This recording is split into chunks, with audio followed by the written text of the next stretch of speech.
Let's go ahead and get into the Word this morning. I want to go to part 2 of what we started to work on last week, which was what does it mean to seek first the kingdom of God?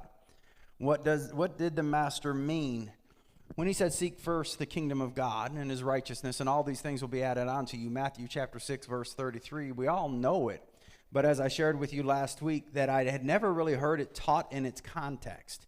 That anytime I'd heard someone allude to it, what they meant was increase your giving. And what I shared with you last week, I attempted to share with you last week, that that's not the entirety of what the Master meant. What the Master was intending to convey to those who would follow him is do not do what the Gentiles do. The Gentiles think that by adding stuff to their life, more possessions, more positions, more titles, more power, they can insulate themselves from the world they occupy, which they know is hostile.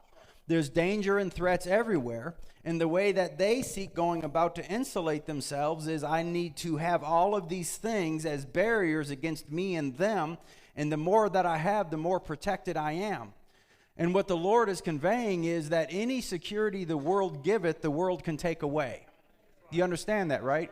If the world gives you a title, the world can take that title away. If the world gives you money, the world can take that money away. The history is filled with people who went to bed rich and woke up poor.